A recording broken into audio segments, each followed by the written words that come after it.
comparer le budget d'une marque de vodka en France, mettons absolute, et le comparer au budget global de la communication cognac, et je pense que vous n'arrivez pas à 10% du budget global de la communication et c'est toujours un problème. Donc, est-ce que les usages, ça change très vite. Le mojito, ça n'existait pas il y a combien de temps qu'on boit des mojitos de façon massive et que c'est un phénomène de mode, ça va très très vite. Et elles ne viennent pas de rien, hein, les modes. Elles naissent d'une intention marketing quelque part. Quand on s'est tous présentés, il y a des mots qui sont revenus, deux mots qui m'ont marqué, qui sont revenus, c'est la passion et le partage.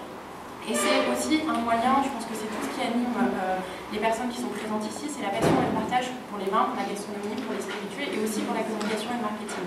Et ce qui est intéressant de savoir, c'est que des jeunes, bon, si on oublie peut-être la tranche 15-20 ans, ou 15-25 ans, à partir du moment où on passe sur une cible de 25-35 par exemple, vous pourrez considérer comme jeune par rapport à des personnes qui ont 45-55 et qui vont plus être sur la dégustation.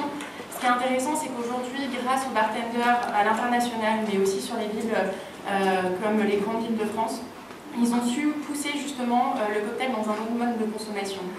Les personnes qui vont aller boire ce cocktail ne vont pas aller boire un cocktail avec des strates de couleurs et une fraise au-dessus du verre. Ils vont aller boire parce qu'ils vont avoir du plaisir, ils vont avoir une expérience sensorielle.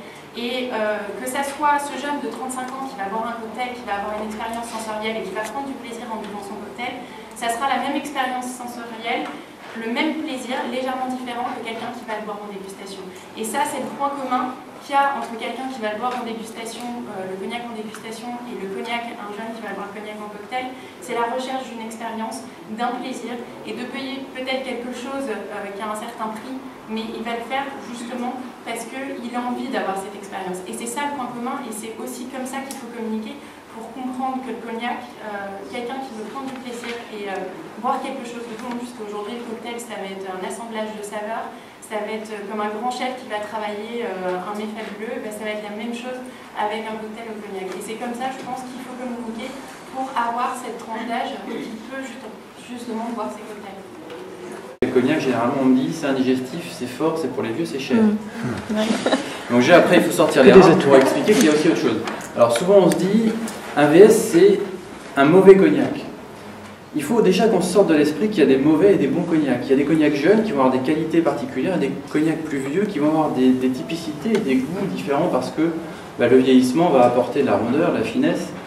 Et ça, malheureusement, je dirais qu'on a besoin d'une demi-heure pour l'expliquer. Un cognac, dans le whisky, premier marché français, du single malt, vous avez 2 minutes d'explication et vous passez une demi-heure à déguster quoi.